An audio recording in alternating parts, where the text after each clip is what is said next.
सपने वो नहीं जो आप नींद में देखते हैं, सपने वो हैं जो आपको नींद ही ना आने दें। बारिश के दौरान पक्षी छत की तलाश करते हैं, लेकिन बाज बादलों के ऊपर उड़ के बारिश को ही टाल देता है। समस्या समान है, लेकिन आपका नजरिया उसमें अंतर पैदा करता है। ये कुछ लाइंस लिखी थी भारत रत्न डॉक्टर APJ अब्दुल कलाम ने। आज की इस वीडियो में मैं आपको कलाम सर की कुछ ऐसे किस्से सुनाने वाला हूँ, जिससे सुन के दोस्त तेरे सोचने का नजरिया बदल जाएगा और तुम अपने अंदर एक नई एनर्जी फील करोगे। दोस्त, तुम्हें पता है कलाम सर ने शादी क्यों नहीं की? उसका सिर्फ एक रीजन था, और वो रीजन था वो सबसे ज्यादा अपने काम से प्यार करते थे। दोस्त, तुझे जान के हैरानी होगी, जिस दिन उनकी सगाई थी उस दिन भी वो काम में इतने बिजी थे कि वो अपनी सगाई तक भूल गए, और उस दिन उन्होंने शादी ना करने का फैसला कर दिया। उन्होंने एक इंटरव्यू में कहा, इंसान शादी और बच्चे अपनी सेल्फलेसनेस के लिए करता है, और मैं सेल्फिश नहीं होना चाहता। मैं अपनी पूरी जिंदगी अपने देश को समर्पित करना चाहता हूँ। दोस्तों, बात है 10 अगस्त 1979 की। 19 साल की मेहनत, 23 मीटर लंबा SLV-3 रॉकेट 17 टन की वजन लेके 7:58 पे आसमान में उड़ गया। ये रॉकेट 4 स्टेज में था, और ये रॉकेट सिर्फ रॉकेट नहीं था, ये सपना था उन तमाम लोगों का जो इस प्रोजेक्ट में शामिल थे, और इस प्रोजेक्ट के डायरेक्टर थे कलाम सर। वो रॉकेट पहली स्टेज तो पार कर गया, लेकिन दूसरी स्टेज में जाने के बाद रॉकेट ने काम करना बंद कर दिया, और 317 सेकंड के बाद कलाम सर और उनके लोगों का सपना कचरा बन के श्रीहरिकोटा से 560 किलोमीटर दूर समंदर में जा गिरा। दोस्त, क्या हालत हुई होगी उस वक्त कलाम सर और उन बाकी सारे साथियों की, जब उन्होंने 19 साल की मेहनत, उनका सपना कुछ ही सेकंड में समुद्र में कचरा बन के बिखर गया। कलाम सर कहते थे कि उस वक्त अंदर से मैं इतना टूट गया था कि मैं बिस्तर में जाके घुस गया, मेरी आंखों से आंसू बहने लगे। लेकिन दोस्तों, कलाम सर हार मानने वालों में से नहीं थे। वो कहते थे, पहाड़ की चोटी से उतरने से पहाड़ चढ़ने का तजुर्बा नहीं मिलता, जिंदगी पहाड़ के चढ़ानों में मिलती है, चोटी पे नहीं।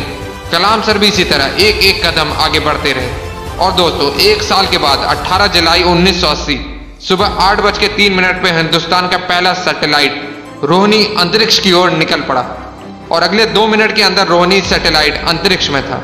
कलाम सर ने बताया कि उन्होंने उस दिन जिंदगी के सबसे अहम पल जिए, क्योंकि उस दिन उनकी 20 साल की मेहनत अंतरिक्ष में थी।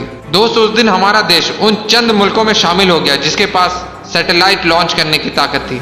ये सब कुछ हो पाया एक इंसान की मेहनत, उनके नेवर गिव अप एटीट्यूड की बदौलत। दोस्त, जब कलाम सर को राष्ट्रपति चुना गया तो उनका स्वागत जोरों शोरों से किया गया।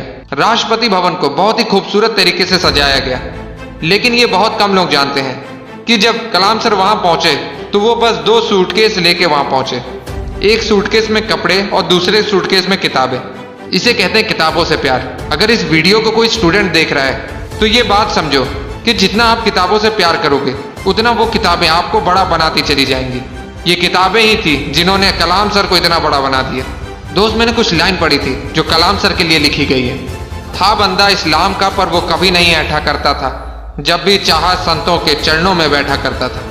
दोस्तों, कलाम सर ने कुछ बातें ऐसी कही थी जिसे अपने जीवन में हमेशा हमेशा के लिए उतार लेनी चाहिए। उन्होंने कहा था, कोई भी शख्स कितना भी छोटा हो, उसे हौसला नहीं छोड़ना चाहिए। मुश्किलें जिंदगी का हिस्सा है, और तकलीफ कामयाबी की सच्चाई। खुदा ने यह वादा तो नहीं किया आसमान हमेशा नीला रहेगा, जिंदगी भर फूलों से भरी राह मिलेगी। खुदा ने वादा तो नहीं किया सूरज होगा तो बादल नहीं होंगे, खुशी होगी तो गम नहीं होगा, सुकून होगा तो दर्द नहीं होगा। ये जिंदगी की सच्चाई है। अगर हम एक सांस लेंगे तो एक सांस छोड़नी पड़ेगी। अगर कुछ हासिल करना है तो कुछ खोना भी पड़ेगा दोस्त। इसलिए अगर सूरज की तरह चमकना चाहते हो तो सूरज की तरह जलना सीखो। दोस्त, कलाम सर ने तो कर दिखाया, इसलिए आज भी हम कलाम सर के बारे में बात कर रहे हैं। अगर तेरे अंदर भी वो आके कुछ कर दिखाने की, तो कसम खा तू अपने सपने को पाने के लिए हर हद पार करने के लिए तैयार है। और अपने सपनों को मोटिवेशनल फ्लाइट देने के लिए चैनल को सब्सक्राइब कर लेना। जय हिंद, जय भारत।